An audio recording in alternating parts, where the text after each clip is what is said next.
Good morning, everyone.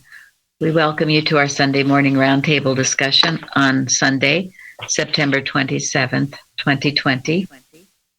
Our subject today is reality, and we are recording from the Plainfield Christian Science Church Independent, Plainfield, New Jersey, the United States of America.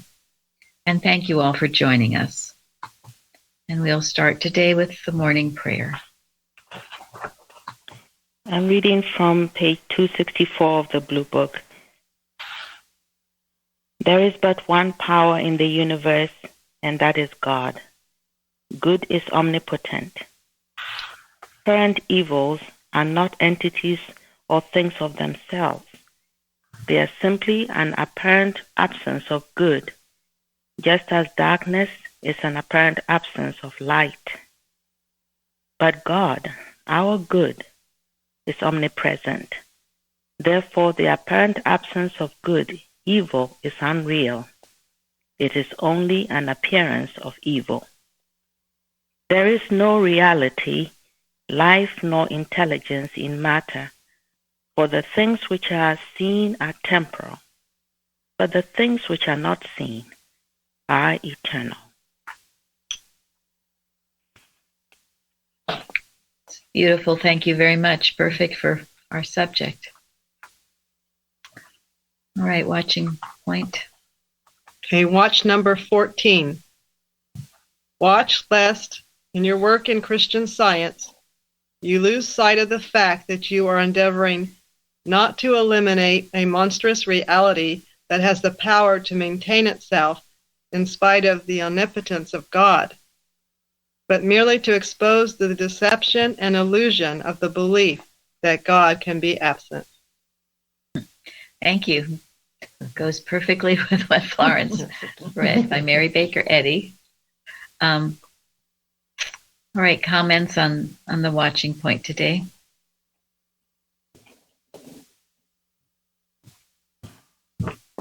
Well, certainly one of the. Oh, go ahead. Certainly helps with watching, not feeling like there's some, crazy evil power out there that has to be, undone or whatever, but just exposed. Thank you. That's a total purpose of a watch, to prove the unreality of whatever the problem claims to be. All right, Karen.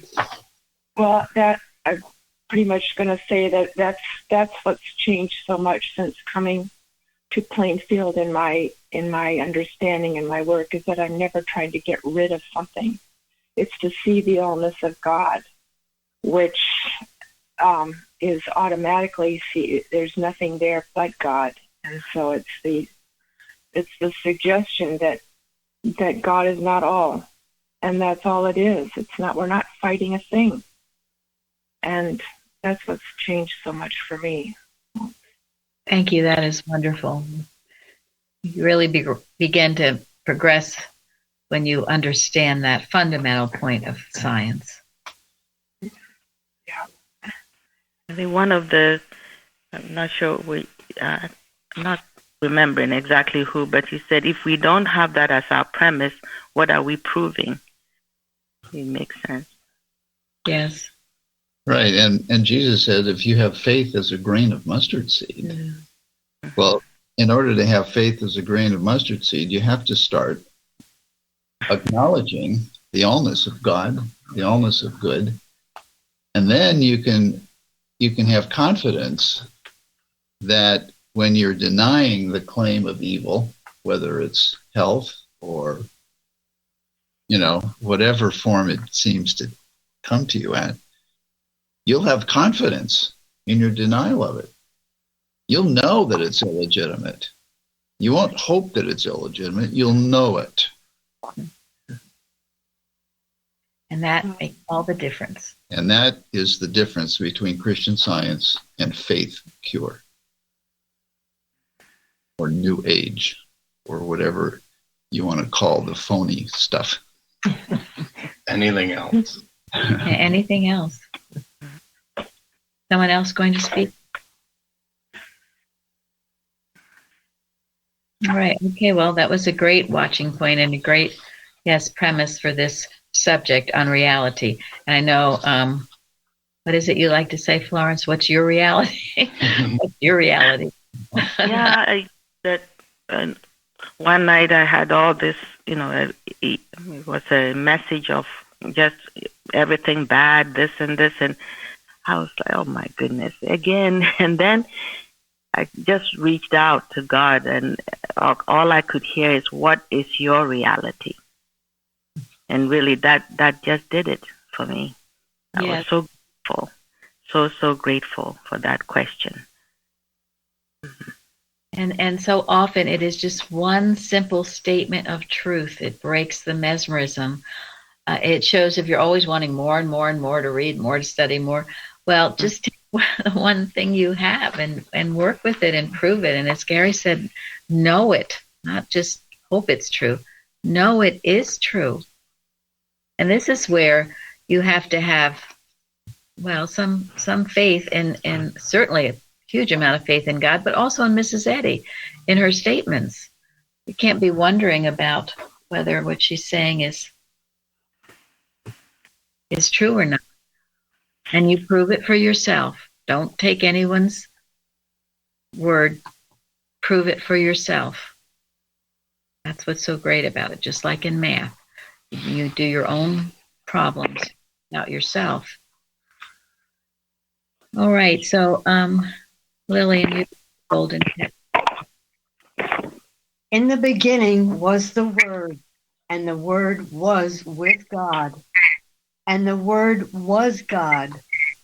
All things were made by him, and without him was not anything made that was made. Thank you.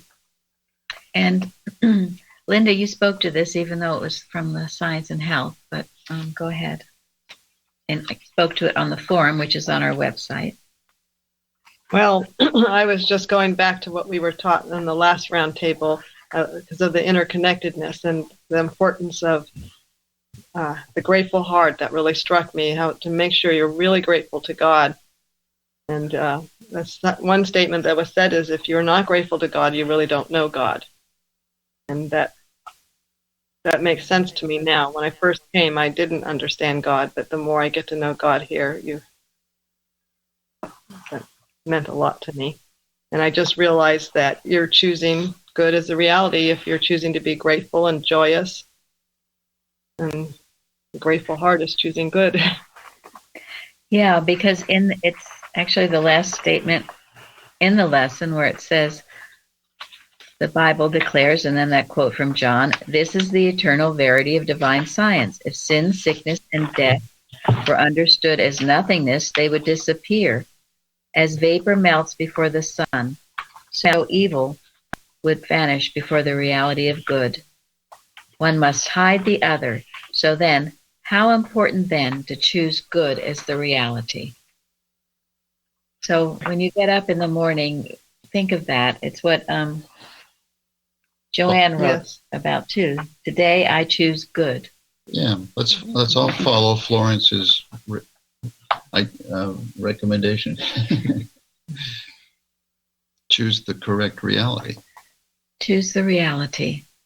Choose what's true. And when it seems to be untrue, which we are seeing, yes, our lovely televisions and other forms of era that like to just rub it in your face constantly. Well, turn it off, shut it down, and get into that secret place knowing only the real is true, and that's it.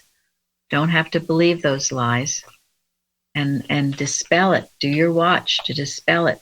If it becomes strong in your thought, well, you've done much to heal the situation. You know, we've had on our website a few things on the carousel. One was, are we sure that good is going to triumph? Well, and he writes there that is it possible for one individual to have any influence in saving the world? Are we just helpless and hopeless in these days of confusion, or is there truth in the saying that every little bit helps? No good act is performed in vain. And this is by William McKinsey 100 years ago. Yes, 100 years ago, they said the same thing. What a mess everything is. So, and then at the end, he says, it is important to avoid errors which will disrupt life for ourselves or others. Anger, for instance, lessens a man's value. Carping and criticism diminish the one who is finding fault. We should have warm hearts, glowing kindness, ability to refresh and renew others. And by being good to mankind, we increase our own health and gladness. The needs of people are identical. They are all seeking peace of mind, rest from anxious cares, and should have that joy of heart that goodwill produces. And then Isaiah says, the work of righteousness shall be peace, and the effect of righteousness, quietness, and assurance forever. So never doubt your ability as you get up in the morning and you're choosing good as your reality to make good that reality for yourself and for others by being that light. Parthen spoke about it in his forum, about the light, and that you follow the light. And it's a gradual thing that you do, but we do it gladly and joyfully to be that, this little light of mine, I'm going to let it shine. And then in Mrs. Eddy's article, Christian Science Treatment, every pure thought falling silently and gently into human consciousness does its part in cleansing the whole world, just as every falling snowflake does its silent share in transforming the noisome of the grimy earth into a soft white blanket of purity. We must remember that the smallest truth is mightier than the greatest lie the world has ever known. This is reality. The one is enduring as eternity. The other is transient as a shadow. Take from a lie its power to deceive, and it becomes nothing. It's so beautiful. And we must remember that in going out, spending our days doing good and choosing good as our reality. And when we become Christian Scientists, we enlist in an army, which means we have to do this aggressively. We can't just be passive, nice, little white, churchgoers. Yeah. We have to be aggressive in doing this. And why? Well, because the devil. An army. The army, the enemy appears to be aggressive. That's why it's called aggressive mental suggestion, malicious animal magnetism. There's a reason for that, as Lillian likes to say. Doesn't come to play. So. Pardon me? It does not come to play. It does not come to play. No. It is not your friend. You do not have a tea party with it. It will eat you alive if you will let it. In Watching Point, I think it's 496, he says we must be aggressors, not mere defenders of the faith. And that's the same one where he talks about being a terror to error. So. Mm-hmm. Yes, thank you very much. So when we declare our reality, when we insist that only good is real, we should not get discouraged when not everything in our life appears to be hunky-dory and all peaches and cream right away. We will continue to have things to face. But they come to us to be healed. They come to us as false suggestions that are held by mankind. And if they come to you to be healed. So put on your armor and don't give up. Don't get tired. Don't get discouraged. Because the battle is the Lord's. It's not personal. And if we keep it out of person, we will have all the strength we need to defeat this enemy. Thank you. And in Parthen's forum comment, he said, to illumine the earth, the sun does not turn itself on like a spotlight, nor does it attain its high noon position in a sudden leap from below the horizon. but appears gradually by degrees as day progresses. Arising and shining is not a sudden sunburst, but a step-by-step ascension up Jacob's ladder of light, each step brighter than the last. The spiritually minded meet on the stairs which lead up to spiritual love. That's Mary Baker Eddy. Not on horizontal ground, but a stairway. Thus, I have to keep moving, walking in the light, as he is in the light, onward and upward. And the sunlight might appear to us gradually. Yeah. But what about the source? Does it ever stop? Does it ever slow down? No. Does God ever stop or slow down? No. Does the almightiness of good ever stop or slow down? No. It might be hidden from view for a while. Wouldn't be omnipresent. Exactly. And it's so lovely. Isn't the daybreak just beautiful? Can't you sometimes, usually when the sun is just nearing daybreak, it wakes me up, and how your whole room will suddenly just be full of that light. It's so beautiful. Such a lovely time of day. And it's a wonderful time to spend quietly with the Father while things are quiet. You can. So, and also to go back to what Linda was talking about in her forum comment about the joy, that article, Wonderful Things Are Happening. She has a whole section, Dorothy Ricky, yes, there's a whole section on the importance of joy. And she says this, so good. Way back in the days of Solomon himself recognized that man's health was influenced by his thinking. Solomon pleaded the case against unhappiness and for joy when he said, a merry heart doeth like a medicine, but a broken spirit drieth the bones. Did you ever hear of a supremely happy individual manifesting heart trouble, skin disease, arthritis, rheumatism, digestive difficulties, tuberculosis, or cancer? No, none of these claims can be manifested when supreme happiness on the basis of God's allness is being consistently manifested. In fact, no matter what the physical claim may be, one of the most important steps in annihilating the error is to help the patient find his true happiness, joy and gladness healed. Remember that Jesus asked the palsied man to rejoice before he healed him. Yeah. Florence, did you? No, it's so true. Just beautifully put, I feel. It is. And how true. And that's why in working with patients, you can hear it in their voices sometimes. They're just, there's no joy. And they've got to cultivate that joy. And that would rule out whatever the problem is. But it says here, consistency is of great importance.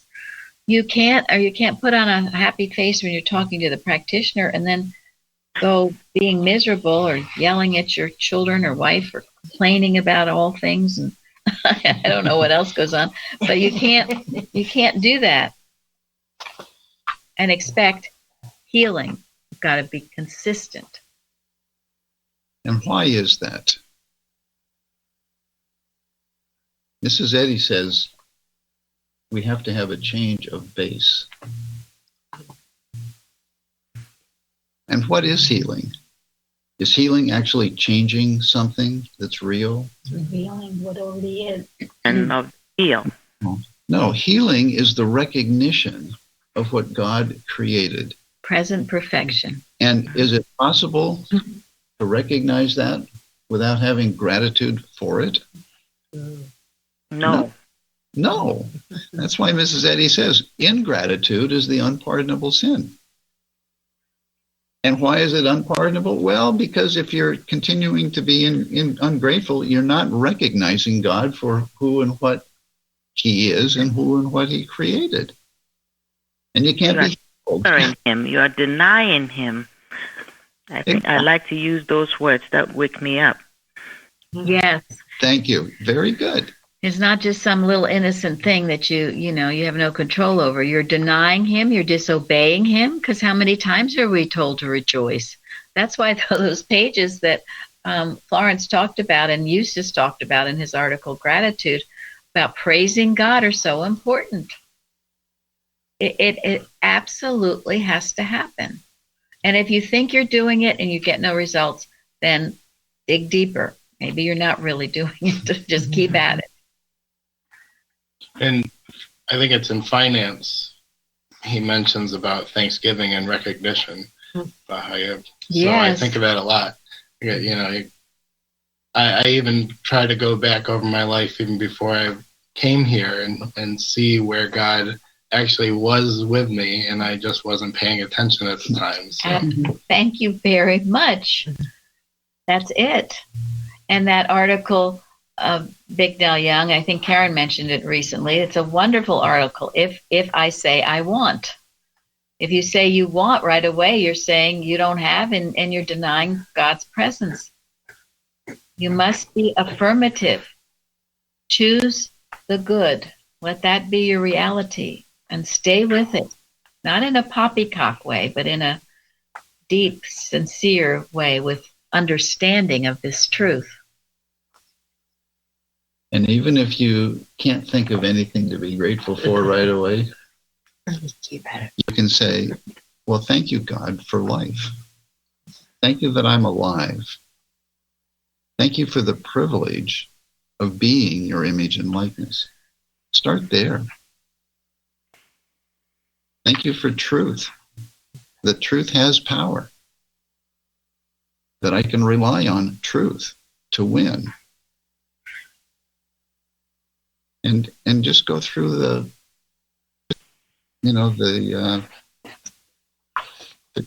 qualities, the characteristics, the synonyms for God.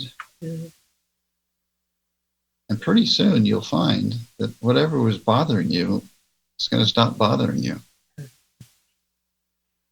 I think also that's why Mrs. Eddy's treatment for every day, the way it starts is so beautiful.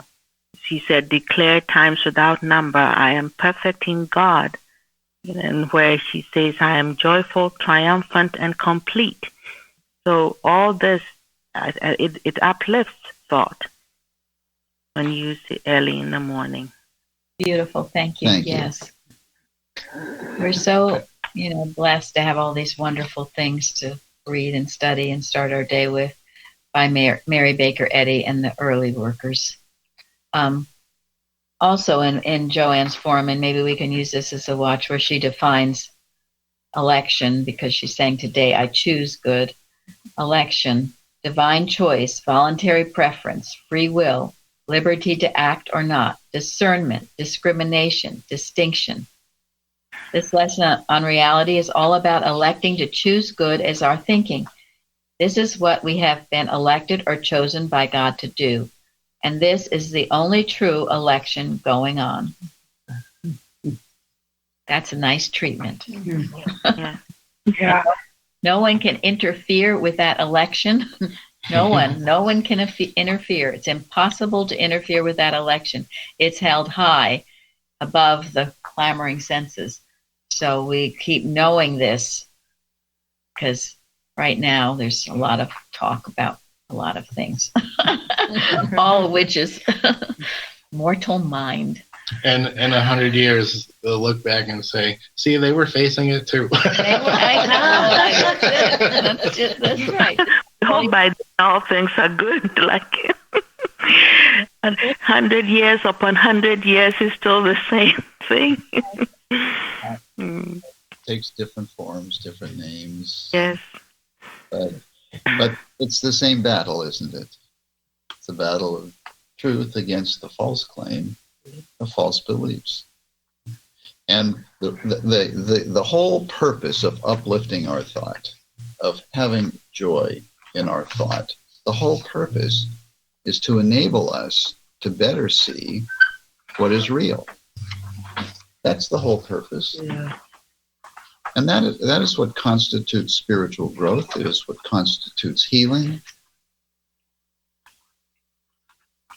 Getting closer to God.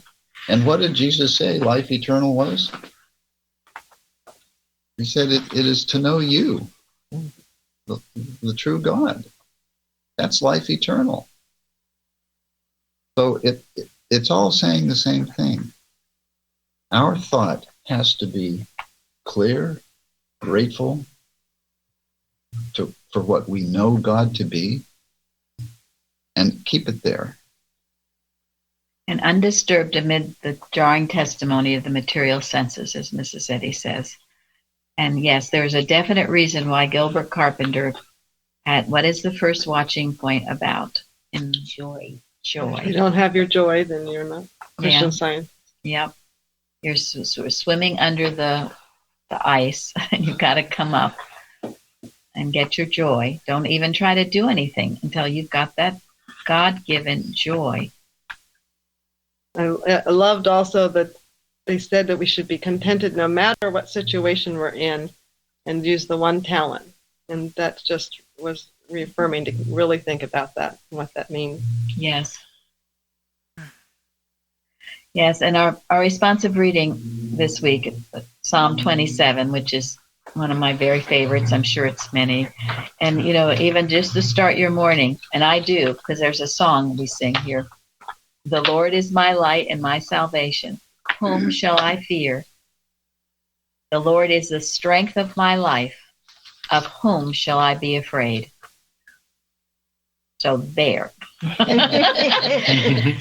Craig sings it. And Craig sings it. Craig sings it. Yes, he does in our singing group. So, yeah, start your day knowing that. Because this is the whole big bugaboo, is that you're afraid that there is some other reality besides God, and there isn't. He's your light. He's your salvation. He's the strength of your life. And he said, I will hide you in my pavilion. So what are you afraid of? Yes. And no war should rise against me. In this will I be confident. No doubt. No trembling or doubt. And then that beautiful part we've talked about the one thing to desire. Only one thing. Don't get all confused of all these things you've got to do or desire. Just this one thing. And then actually it's more than one thing. But I will seek after. I may dwell in the house of the Lord all the days of my life. You stay in that secret place of the Most High. You behold the beauty of the Lord. That is, I choose reality to see. I see all things beautiful in my experience. I see what's true and not all this other stuff. What's true about man, what's true about our earth. What is the truth? We hold to that. There's not duality, there's just one. And then that I may inquire in his temple, which is constantly always learning more and more about him. An endless, wonderful, endless pursuit. So you just choose my God is all and just stay there, and that truth will bring you the added things. Yes, it will be added unto you. So it's a wonderful psalm to face each day with, and to have that confidence in it and in him. And then in Genesis 1, which we have often, but you really need to think about this. I've been reading, it's called Footsteps of Israel. It's by Samuel Greenwood, who was a wonderful early worker in Christian Science. He's written some beautiful articles, and I didn't realize he'd written this book. I saw it in another book that actually Carrie had recommended to me. I think I mentioned that one too, The Businessman of Syria. Anyway, in this book, he says, because just think about, let us make man in our image, after our likeness. God created you in his own image. So created he the image of male and female he created. And Samuel Greenwood says, continuing our reading of the opening chapter of Genesis 1, we come to the most important statement concerning man, which human language records, namely, that he was created, you were created in the image of God. Nothing greater could be said of man, and nothing less would be consistent with his divine source. To lift humanity to the realization that this divine relationship is the plain purpose of the atonement and the end of biblical prophecy and revelation. This inspired utterance unites man to God beyond the possibility of separation. That what we call creation is simply the manifestation of the Creator's own being and nature. The simple record of the 6 days of divine unfoldment with which the Bible opens present the ideal universe, the new earth and heaven, the new man, towards the perception of which human sense has been slowly moving. This first record has stood and must so stand to the end. For that perfection of things which is to appear when time has run its full course, when the realities of being shall no longer be seen in a glass darkly, but face to face. Thus, one may see, as in prophetic vision, the coincidence of the first and last chapters of the Bible, not as bringing in a new or unknown state, but as the awakening to the reality of things as they have always been. So you just take one statement. Think how deep that is. You are the image and likeness of God. I mean, it's almost overwhelming. And that's why what you know of God is so important. What is your reality of God? And then I go to Mrs. Eddy's definition in the glossary. And that, all knowing, all seeing, all acting, all wise, all loving, eternal. What are you lacking? What are you lacking? Connect yourself as the image and likeness of God. You're all-knowing. If he's all-knowing, you are all-knowing. What is it you think you don't know? What frustrates you? All-seeing. You think you can't see? You don't understand? He's all-seeing. You are all-seeing. You can see as he sees. All-acting. That's a big one. My big toe hurts, my left shoulder hurts, my stomach isn't right. I've been, crippled for years. You're the image of him who created you. All action is in him.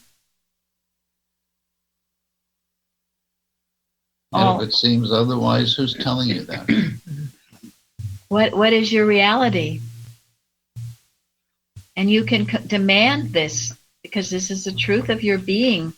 You are the image and likeness of God. All wise. That's so important. The wisdom from above. So that you make the correct decision, so that you can see what's going on and discern properly. And all loving. You think you don't love, or you're really mad at your spouse or your next door neighbor or the government or the president or whoever else you're so darn mad at. Well, all loving and eternal forever. And in that image too. So you look at yourself in the mirror and you think this is wrong and that's wrong and you're so ugly or whatever else you think. Well, you're talking about the image and likeness of God, so you better stop it. You better realize as you express his qualities, you will be as beautiful as God is. As God is. Awaken his likeness and be satisfied. Yes. Yes. I love it. I wrote that down. I shall be satisfied when I awake in thy likeness. So you can't be getting old. You can't be all of these things. You are the image and likeness of your heavenly Father right now, and you need to declare it and know it. And that will chase away all other things that you might think you are because you've been taught, false taught that. So don't claim anything of yourself that's not of God. I mean, Lillian will sometimes simply say that. Well, God doesn't have it, so how can I have it? Right? Yeah. God's not sick, so how can I be sick? It's such a profound statement, and what Samuel Greenwood said about it, what greater statement could there be? What greater blessing could you have bestowed on you? And the depth of it is infinite because we only scratch the surface in what we know of God. So don't ever think of yourself as ugly, as crippled, as a certain something or other, or as stupid, or whatever else error has ever laid on you. Or as a victim to anything or anyone. Yeah, Garrett. Sounds like Go ahead. that's what Mrs. Eddy was saying. Those are the ghostly beliefs. I just realized that. Thank you. Yes, and we're going to get into that too, because that was Betty did a good forum on that. Yes. And there's one other thing in this Genesis 1 and this. And God said, behold, I have given you every herb bearing seed, which is upon the face of all the earth, and every tree, in which is the fruit of a tree yielding seed. To you it shall be for meat. And to every beast of the earth, and to every fowl of the air, and to everything that creepeth upon the earth, wherein there is life, I have given every green herb for meat. And it was so. And then, of course, behold, it was all very good. Now, we've talked about this before, and I have read this many times, and I never saw that. This does not say you're supposed to be chopping up pigs and eating pigs, does it? It does not say that. It's not in the first creation number 1. Now, I will say, I am not vegan, I'm not even a vegetarian, but I'm progressing toward it for many reasons. And Ingrid has spoke eloquently about it. And I found the article, and Mike had found it too and sent it to me in an old journal, February 2nd, 1884. And I'll have Jeremy put it up. It's by, it doesn't give his name, but it's called What We Eat. And it makes a strong claim about not eating flesh. And part of it, he says, the God of life gives us his children as the God of life gives us, his children, an abundance of all that is necessary in cereals, fruits, and vegetables to sustain life, blossoming on the breast of dear Mother Nature, first a blade, then a flower, then a rich fruitage, to abundantly satisfy the most exacting appetite. Think of these things. Taking a life with a view to sustain your own is wrong in principle, selfish in practice, and devoid of the apology of necessity. He does not mince words. Oh my, the whole article is like that. And it was published when Mrs. Eddy was alive, therefore she approved it. So again, it's something to think about. You know, I have been studying about slavery and everything in our country, and all the founding fathers knew it was wrong, even those that practiced it. Robert E. Lee knew it was wrong. Why didn't they do it? Why didn't they stop it? Why didn't everybody stop it? Well, you know, they have their excuses. We always have our excuses for prolonging things. That should not be prolonged. Yeah, that should not be prolonged. And so how do we change? The change comes individually within ourselves. And we do not, we really, you are free, independent here in this church to do and think as you will, to vote for who you want to eat what you want, whatever. Sometimes we just suggest things to you, let you think a little more deeply. As you know, I have a daughter-in-law who is an animal rights activist, and she's introduced me to so many things that I never ever thought about. And I can't deny what she says is not true. It is true. I know it to be true. And as we said, all of this stepping forward, as Parthen said, stepping forward to the light, a little more light every day to make the progress. But but it's spiritual progress. And that's the thing. It's for everyone to progress spiritually. And we have the ideal creation laid out in the first Genesis for us. And that is the ideal. Could I just quickly say something? That article, What We Eat, Mrs. Eddy was literally the editor at that time. And then on the issue of slavery, I've actually done some research in the Bible on that. And in Leviticus, it outlines, and they actually called them bond servants at the time. And they were indentured, or whatever one calls it, for 7 years, and then they were let go. That was to pay a debt, but it was actually more of a work study program, because when that person left, the landowner or whoever had them as their servants actually provided them with money or animals or whatever, so that they had a way to get started on their own. That was a whole system of actually training people to be able to understand God and make it on their own. Thank you. Yes, and Gary and I were talking about this, that in everything, in all races, it's when they learn of Christianity that their spirituality, their growth grows and continues. Otherwise, everybody in the Adam dream, everyone was monsters, whatever color, whatever everybody was, because that's how the Adam dream is. It's only when the light of the Christ truth shone that people progressed out of that. And yes, it's spirituality. But the spirituality results in making the laws of the land that forbid slavery, forbid other things that are cruel and wrong. It will result in progress for the whole human race. The whole human race. And there can be no justification of it. What has always continued it? What is it? Money, because the societies were dependent on slaves. The societies of farmers, they're dependent on their slaughtering of animals. And so it seems slow sort of a thing. But we progress, and we as individuals, as I started out, choose our reality, make what's true right for us. And that blesses the whole world, the snowflake that makes the whole blanket white. Now, Betty spoke well about ghostly, what Craig mentioned. Beliefs. Yes. Mm-hmm.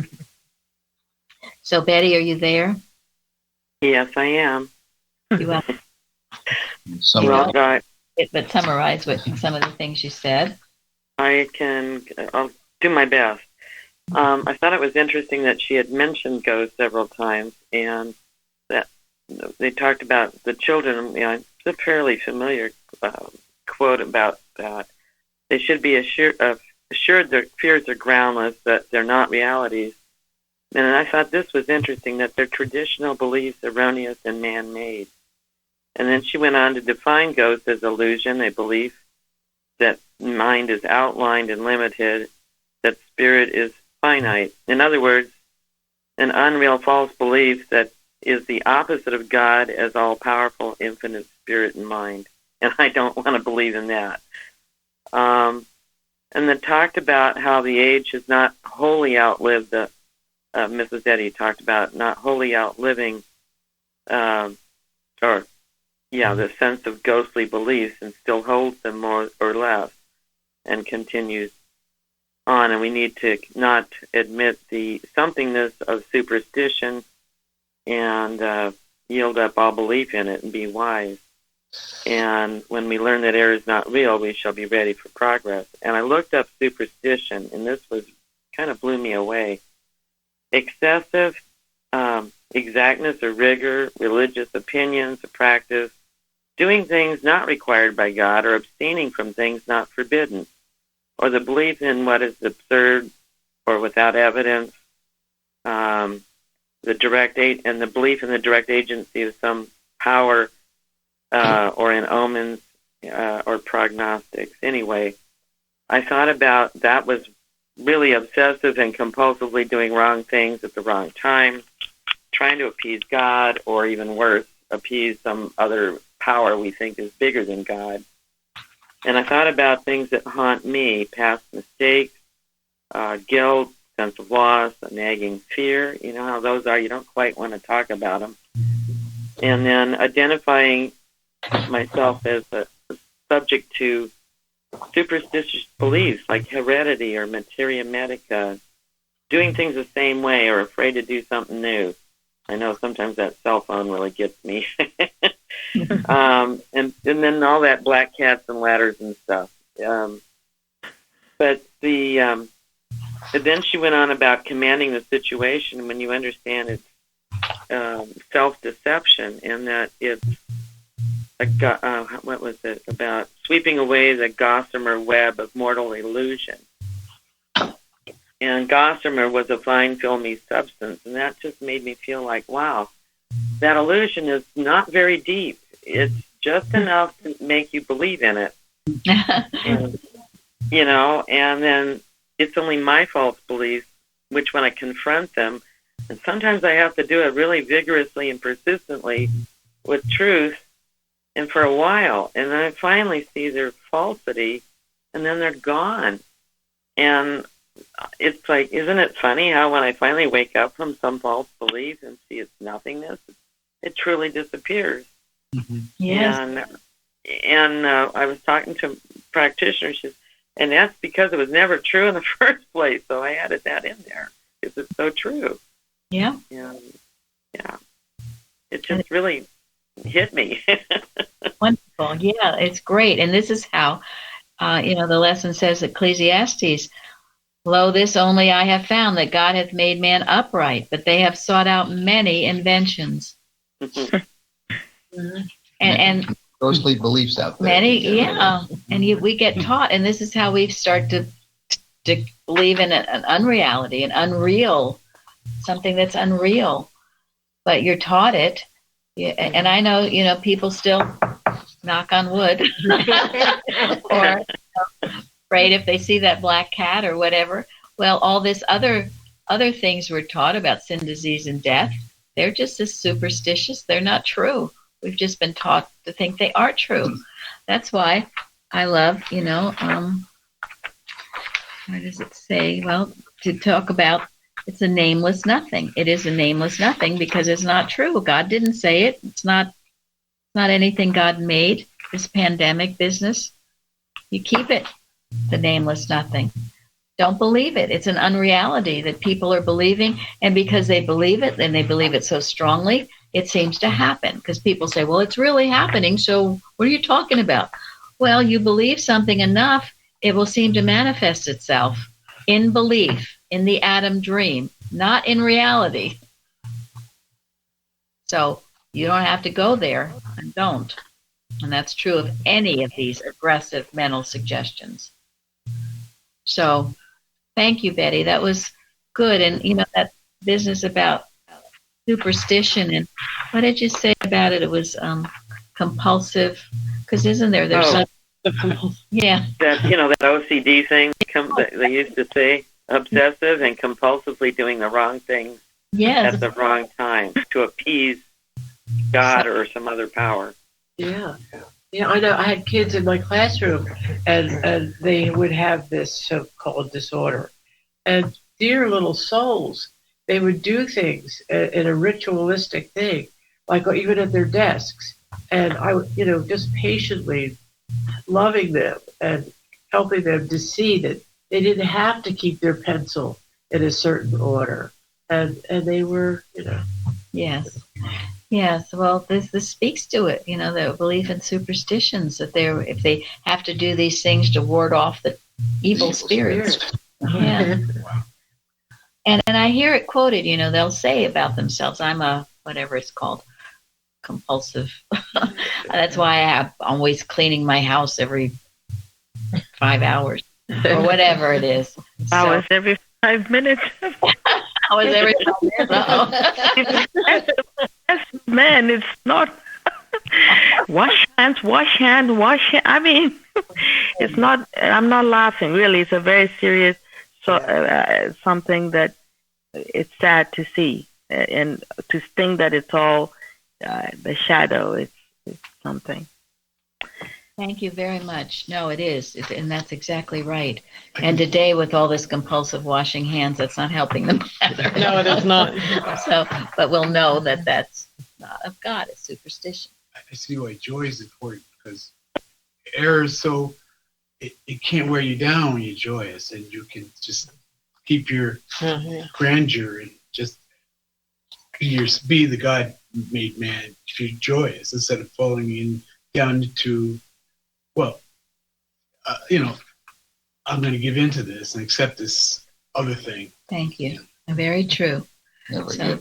Never give in to it. Choose the reality. Exactly. And that, Annie gave a beautiful testimony about the washing of the hands. That it symbolized innocence or something, right? It was very lovely several weeks ago. That's the truth. There's always the truth about everything, the truth about the lie, and that will stay with. Now, Gary's going to finish. This is a very beautiful testimony that Carrie sent to me a little while ago. I've always planned to read it, but we just haven't yet. So I'll read it today, about the healing of a little blind girl. Yeah, it's written by Joyce Ann Pettit, a reminiscence, and it appears in a book called In My True Light and Life, Mary Baker Eddy Collections. And Carrie found it. We haven't seen it. So anyway, it's... We'll put it on our website, I think. Yeah. So it's a letter written by her. It starts, "Dear friends, a few evenings ago, I was recalling to a friend and member of the Mother Church a precious incident I had had in 1966 in meeting a woman, 94 years old, who had been healed by our leader, Mary Baker Eddy, when she was a small child and had been blind from birth.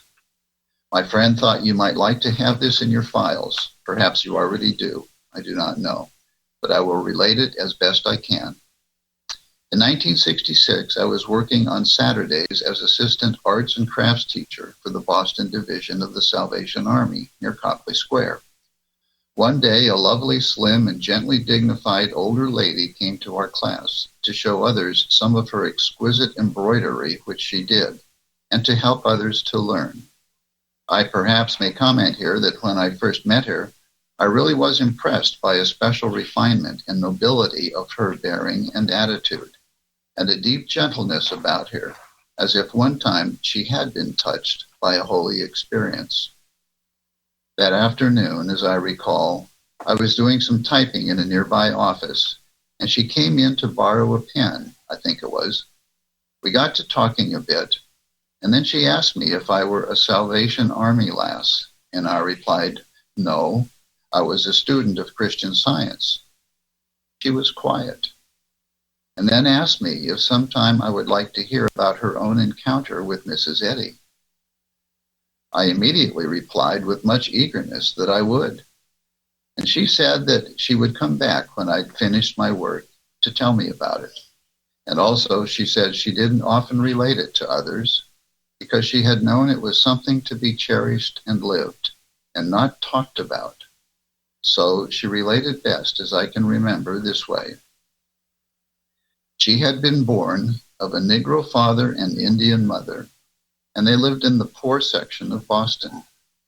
Evidently, to earn money, the mother used her talent for needlework and dressmaking, and each day she would take her little blind daughter to the nearby Baptist church, where several other seamstresses did sewing for wealthier ladies.